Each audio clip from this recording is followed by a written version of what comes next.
Hello everyone, thank you for joining us on the program this evening. I am Nifemi. South Africa is once again in the spotlight over a renewed wave of xenophobic violence, protests spreading from KwaZulu-Natal to Gauteng, the Eastern Cape and the Western Cape, with reports of looting, injuries and even deaths.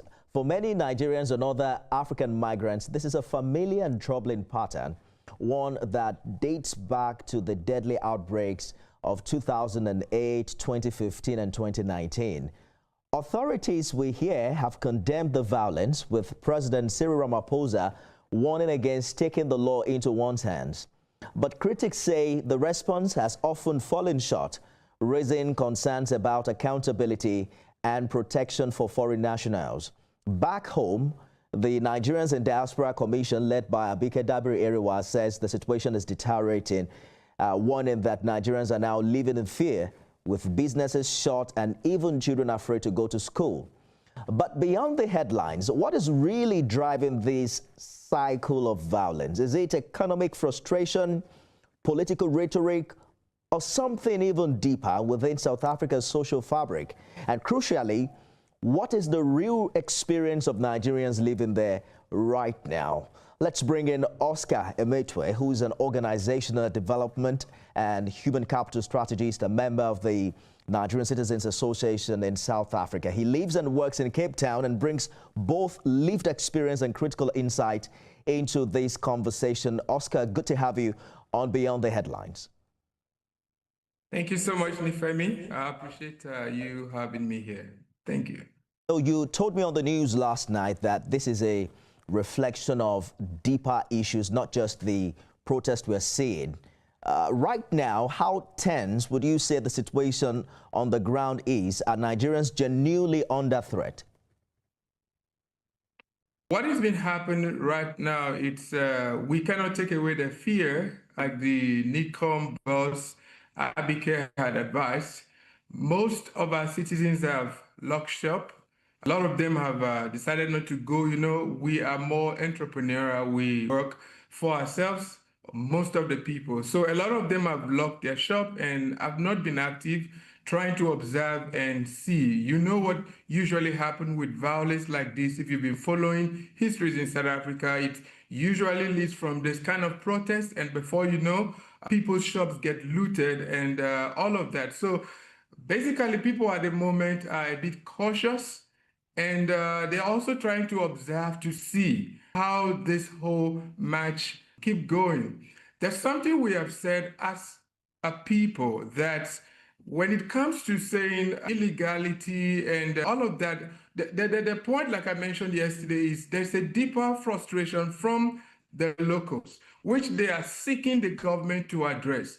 And if you follow history, it's been condemnation from leaders upon condemnation, but we haven't really seen concrete action. And not just only to talk about the people agitating. And I said yesterday, and I'm still saying, the concerns are legit. The concerns are worth authorities or leaders having a dialogue, probably get the people to also educate them about what skills foreign nationals bring in. We established that the number of foreign nationals in South Africa is very below, and this is fact. So we're not just talking about based on their emotion or like we want to fall back on the support of the other African countries during their struggle era. No, we're talking about facts right now. The number is small. It's about 3 to 4%. And that's just what amounts to what you call foreign nationals. But these foreign nationals cannot be said are responsible for poor service delivery, for lack of opportunities, and for all of the complaints. So I believe education comes in here, and also government taking more accountability, government trying to do what they want to do or they should be doing is all that we're asking right now. We're going to touch on what must be done differently, because this is one violence that has happened way too often. Johannesburg, Sandton, Soweto were some of the places I'd visited some 2 years ago in company of some Nigerian journalists. You know, the conversation we had at the time was that what we read on the papers or what we see on social media isn't really the reality on the ground. And, you know, to be fair, we experienced friendly South Africa. You know, they were playing Nigerian songs, and it was looking like this is different from what we've reported over the years. And then they told us about highbrow, you know, top tier community like Cape Town, where you are talking from. I just want you to speak as a Nigerian who live and work there. How has this moment affected you personally, your business and your sense of safety? I would say we must be very careful about generalization. And I say that very intentionally. We will not use the protests or the few that are protesting to want to define South Africa. I speak from a lived experience. South Africa are very resilient people. They are hospitable. And this all we see that plays out, and like I did say yesterday, these things are real. It's not like they're not real. The protests are real, looting are real, but the reality is these people are very accommodating. Like I do mention, these are economic issues. Personally, I have experienced kindness, I've experienced love. I've seen people call me right here, South Africans asking me, I hope you are okay. And because a lot of them know I do travel around the provinces, they're like, I hope you're fine. Are you in Cape Town? Where are you? Now, this is people showing concern. The issue is issue of unemployment. The issue is trained resources. South Africa sits with the highest, if not, okay, one of the highest, let me use that, one of the highest unemployment rates in South Africa. And about 57% of that unemployment rate is just the young people between the ages of 15 and 25. So you can understand this agitation. You can understand why when people now feel, okay, our complaints are not being attended to. Now, what do you think happens when they feel they've spoken to the authorities about immigration, about opportunities, why hiring foreign nationals instead of locals, why not prioritize them? And government doesn't seem to be addressing those issues. But Oscar, now, you mentioned last night, you gave us you mentioned an interesting statistics that just about 3 to 4% of the population are foreigners. Why does that perception persist that they are taking over jobs and opportunities if they are just very few? Again, that is why we say that the agitation and the protests, when you say, oh, they're taking their job, you don't have figures that back that up. Stat essay, all of the things I've said thus far are from the official records. 31.4% account for foreign nationals in the country. And this just, if you sum it up in terms of number, it will not be more than 7 to 8 million people. South Africa is over 66 million people. Now, how do you now think that just this few number amount or account for the job loss and the opportunities that are not there? No, but you will not again blame them. Why I feel this unemployment issues, social issues that they complain about are real. We must also hold some leaders who make inflammatory comments accountable.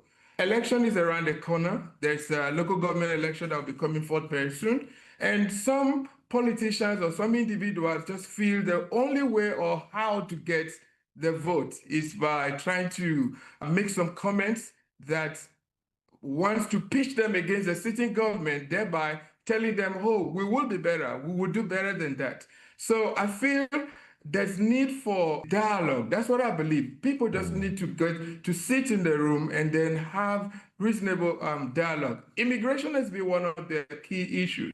Immigration, who are responsible for this? Why are we not addressing this? Why are the people that are meant to do this not being held accountable? Unfortunately, so Oscar, we have had these conversations and dialogues for many years. I mean, this incident is not a new one. It happened in 2008, 2015, 2019.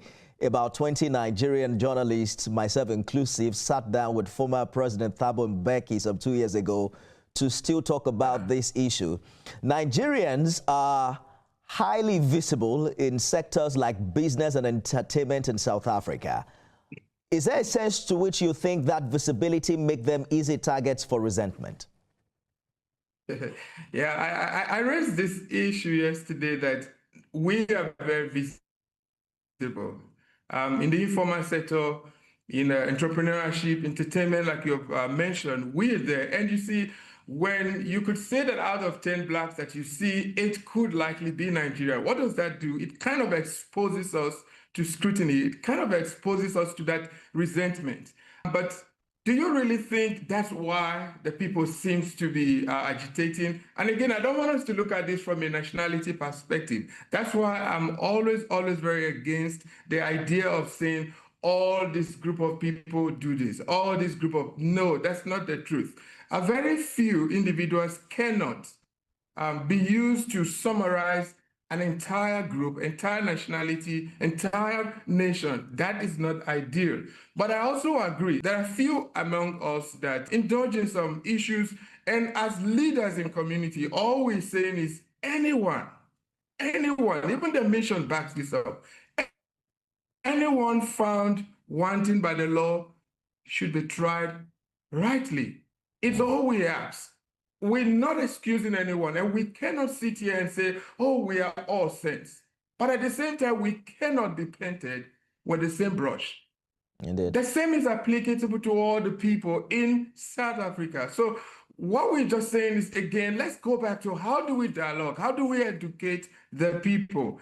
And like you said, when you visited, I'm sure you saw the hospitality you received. But again, some leaders just thrive in this. There's this popular one, I'm sure you must have seen it, where a leader of one of the parties says, Nigerians owns how many percentage of some of the RODP houses? But there are no facts that backs this up. Nigerians are into all this, that we don't have facts. Oh, Nigeria a lot in the prison. We don't have those facts. Another interesting one, Oscar, is that Nigerians take all the beautiful South African women. You know, I don't know. Maybe you married one of them too.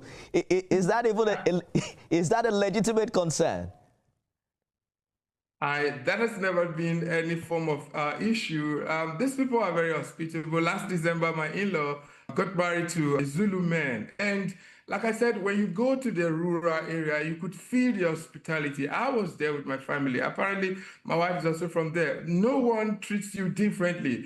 That's why sometimes when you sit in like this with these people, you wonder, where is this bias coming from? Who is sowing this seed of discord among us? And let's not forget that South Africa has a whole this long resilience in terms of solidarity that the whole continent stood in, fought for this great nation. My question is, how do we fall back to this shared solidarity? How do we again go back? Because it seems like the new generations have forgotten the role that the other African countries played. We intermarried.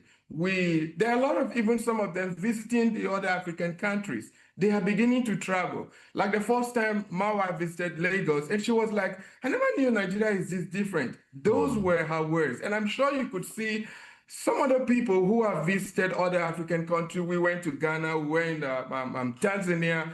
You could see how they're like, whoa, we don't know things are this different from what we've always thought. That's why I believe in education. That's why I believe in dialogue. That's why I believe we can always sit together to resolve and to solve whatever the issues are. Indeed. It is difficult to have this conversation without highlighting the fault lines, and how both parties have also erred. Nikasa, for instance, has had to issue a clarification over the Igwe Indigo installation in East London, stressing that it's purely cultural. But do incidents like this rightly or wrongly feed into the suspicion that foreigners are trying to assert parallel authority in South Africa? You're right in that view. I feel like when the Minister of the Presidency, after we had a meeting with the entire traditional chiefs in the Eastern Cape, that was about a week ago, we went with cow to appease the leader, the traditional leaders I'm referring to. At the end of the day, one of the things that stood out of that meeting was they had an opportunity to hear from us and to also really get to understand what took place in East London was all about. There was never a parallel government or a parallel leadership. It's just a community welfare that came together to pick one of them to say, you are a leader. But we also understand, perhaps we should have consulted. We now learned that, okay, issues like this are not something that they just treat trivially. Issues around traditional leadership, like when you call yourself a king, these things they are linked to land, they are linked to government. So there are a whole lot of things that are tied or linked to it, which we didn't really look into when we did what happened. But all the same, now that they knew better, and when we had those conversations, you could see that they knew that what took place was just more like a ceremonial.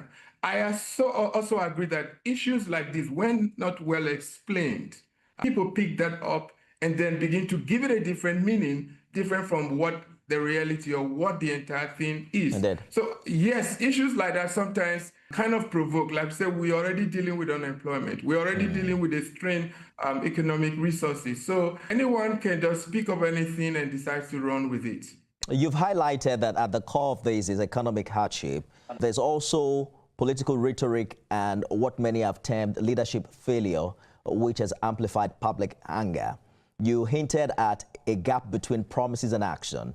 What specifically would you say the South African government isn't doing that should be done right now? You know, especially when you consider the fact that this explains away economic hardship for many South Africans, which is not necessarily the truth. One of the issues being raised right now is on the issue of immigration. I think that's on the front burner. And one will expect that government should come out and say, here's what we are doing. I think the people want to hear, when there's crisis, leadership is expected to step up. I think what the people want to hear is, oh, all right, they complain of porous border. They complain of people coming into the country illegally or without documents. I think one will expect to see or hear maybe government from time to time informing the people what they're doing. Like the present Minister of Home Affairs, he's doing a lot. He educates them. They have identified the border countries that they said they want to boost. They set up the Border Management Authority. These are also new implementation to deal with immigration. They're talking about going into technology, moving all the way from analog to complete tech. I feel these are issues that the community or the people would like to hear on how they are dealing with their complaint. Not completely just coming to tell them, please do not allow your agitation to turn into violence, they want more action. They want to see the police maybe arresting more people that are illegal. They want to see, from what they have always said, if you read online, they want to see more deportation. So the question is, I know this comes with a lot of resource from organizational perspective. It's not as easy to say deport. There are a lot of diplomacy involved. There are a lot of protocols that needs to be put in place. But Indeed. I feel communication is key. And also having a town hall conversation, sitting with the locals and also bringing the foreign nationals in. If it is policing, when it comes to security, drugs, and all of the issues, I believe they could bring both the locals and the foreign nationals into dialogue to find or chart a way forward. All right. That's in my opinion. If government are doing and updating the people, perhaps might just help. But you might never be able to satisfy. Government on their own ends will tell you, we've been doing this, we've been handling this, we've been addressing, we've been deporting. But again, the ultimate here would be create more opportunities and get more people out of unemployment. I think that's going to go a long way. We've seen this pattern 2008, 2015, 2019, and now again. And there are questions as to why does South Africa keep returning to this cycle of xenophobic attacks, even when at bilateral relations meetings, we speak well of each other. We talk about how both countries are economic giants and what the continent can gain if we choose to work together. You've also highlighted how much damage, statements from influential figures, both traditional and political, have really impacted on in shaping public hostility toward foreigners. Perhaps Nigerians also are expecting to see some more determined stance on the part of the South African government in calling these individuals to order. But NIDCOM is calling for protection and accountability, and it's perhaps the latest we've heard from the Nigerian government. Do you think Nigerians in South Africa feel adequately supported by the Nigerian government in the midst of all of this? The reality is we live here, and the missions are responsible for us here in South Africa. They've done their best. The services they provide. Currently, we're busy with organizing those people who might want to go back to Nigeria, who feel they can no longer cope here in South Africa. There's an arrangement currently going on, and these are being, I don't want to say sponsored, but these are what the mission, both the consulate in Pretoria and the consulate in Johannesburg are asking us, community leaders, to find ways, identify these individuals, and they will sponsor their repatriation. However, we would like to have more protection, if you ask me. We would like to have where people whose businesses get destroyed, we would like some level of our own leaders engaging at that diplomatic level. These are people means of livelihood. And there are families, like the last riot that happened, not this very one, where some of our citizens lost their entire business. And we as community leaders, we had to start taxing ourselves to support them. We hardly have some of this support from our missions. I cannot say government, they are the direct people that we go to, we seek refuge from. So if you're looking at the angle of, are they doing enough? Well, we will say, please, they can do more. For whatever they think they've done, thank you. But we need more. We want to see our government, probably also at the diplomatic level, engage South African government. We want to see these people that maimed, robbed, and sometimes killed our people. We want to see people behind bars. I cannot tell you how many court cases we have been, as an organization, trying to pursue to get justice. You remember the young man that got killed, the Uber guy that was killed in Pretoria. There was another one before then, still in this East London, that happened. So at every point in time, we want to see where our government says, we hear you. Indeed. And this is what we are doing to also hold South African government accountable. We cannot sit in a foreign land and it seems like we don't have that security, or we don't have all the protections we need. I think if you ask me, in all honesty, we're asking our government to please do some more for us. We appreciate all that they do. But I think we need to see people that maim or destroy our businesses behind bars. We want to see those forms of accountability. Perhaps it might help reduce this. Absolutely. If it is crime, like, we have to be very clear, Nifemi, we don't say we are excusing any wrongdoing. We don't say we are all saints. But all we say is, let the rule of law is all we ask for, take its course. There's nothing like jungle justice in democracy. That should be highly condemned. A good place to leave it, Oscar, but we'll keep asking the big question of what must change both in South Africa and across the continent to finally break the cycle and also protect African migrants from African soil.